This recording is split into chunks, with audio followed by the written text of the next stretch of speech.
कनिष्क कुषाण वंश का शासक था और वह चीन के यूची कबीले से संबंधित था। चीन को छोड़ने के पश्चात उन्होंने अपने साम्राज्य को भारत के पश्चिम से लेकर उत्तर तक विस्तृत किया। उनका साम्राज्य आज के पाकिस्तान से होकर कश्मीर तक फैला हुआ था। उन्होंने चौथी बौद्ध महासम्मेलन का आयोजन भी करवाया और उसके बाद बौद्ध धर्म हीनयान और महायान दो भागों में बंट गया।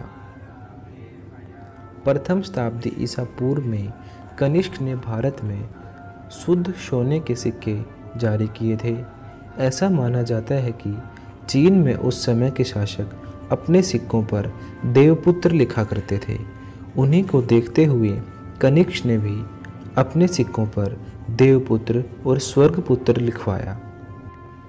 तो इस प्रकार कनिष्क भारत में शुद्ध सोने के सिक्के जारी करने वाले प्रथम राजा बने।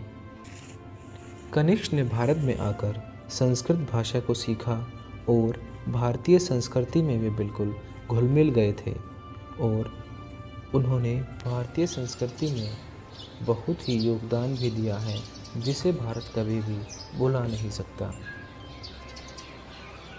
रुद्रदामन शक शासक था। वह भारत में उत्तर पश्चिम की ओर से आया था। उस समय भारत में विदेशी शासकों को मलेच्छिया बर्बर कहकर पुकारा जाता था। मलेच्छिया बर्बर का मतलब है ऐसी भाषा बोलने वाला जिसकी भाषा केवल बर्बर लगे, यानी उसको कोई समझ ना पाए।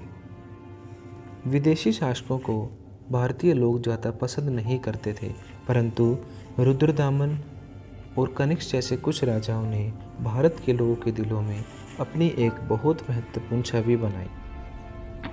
रुद्रदामन विदेशी शासक था जिसने भारत में आकर संस्कृत सीखी और किसानों की सिंचाई की सुविधा के लिए सुदर्शन झील का पुनर्निर्माण करवाया। सुदर्शन झील के निर्माण के बारे में एक बड़ा अभिलेख संस्कृत भाषा में लिखा गया था। उसने उस लेख में चंद्रगुप्त मौर्य और अशोक, जिन्होंने उससे पहले सुदर्शन झील का निर्माण करवाया था, उनकी चर्चा भी की है। तो सुदर्शन झील का पुनर्निर्माण मौर्य काल में हुआ था, परंतु रुद्रदामन नामक शासक ने इस झील का पुनर्निर्माण करवाया था, यानी उसको दोबारा से ठीक करवाया और उसकी मरम्मत करवाई ताकि किसानों को कोई भी दिक्कत ना हो।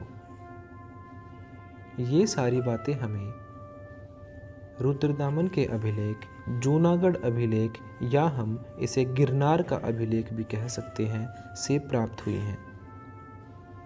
इस अभिलेख का महत्व इसीलिए है क्योंकि यह पहला विदेशी शासक था जिसने सिंचाई की सुविधा के लिए सुदर्शन झील का पुनर्निर्माण करवाया। इसके साथ साथ भारत में आकर संस्कृत भाषा भी सीखी।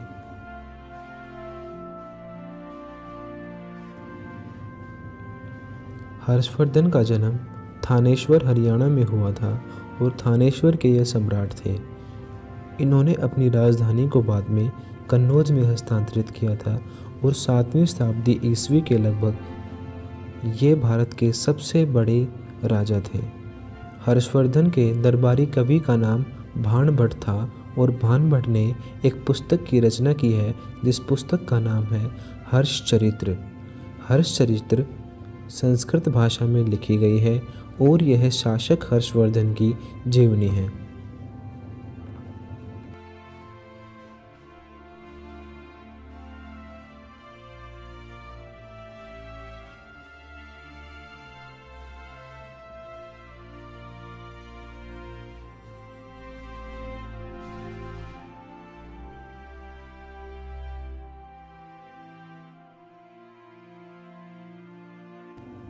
सम्राट अशोक की मृत्यु के बाद सातवाहनों ने अपने आप को एक स्वतंत्र शासक घोषित किया और स्वयं को दक्षिणापथ के स्वामी बताया।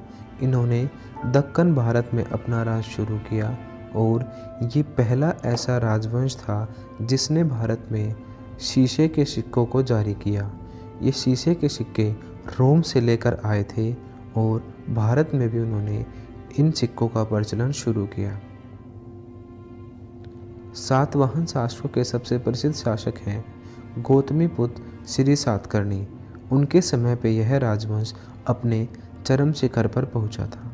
इस प्रकार हमने इस वीडियो में कुछ उन राजाओं के बारे में पढ़ा है जो कि मौर्य साम्राज्य के पतन के बाद उभर कर हमारे सामने आए और 12th क्लास के हिसाब से हमारे लिए महत्वपूर्ण हैं।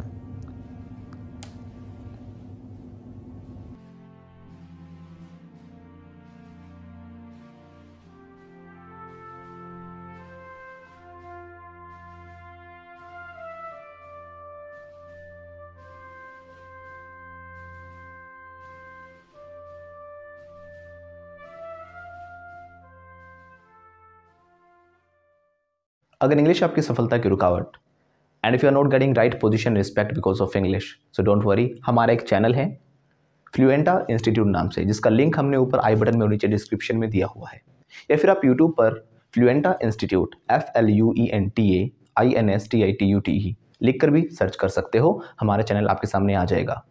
इस चैनल पर हम आपको स्पोकन इंग्लिश, आइल्स, PT, TOEFL, personality development, life skill और मोटिवेशन से रिलेटेड वीडियोज़ देते हैं।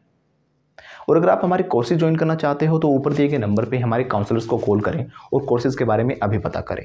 लेकिन ध्यान रखना, जो ऊपर नंबर दिए गए हैं ये सिर्फ स्पोकन इंग्लिश डिपार्टमेंट में ही मिलेंगे।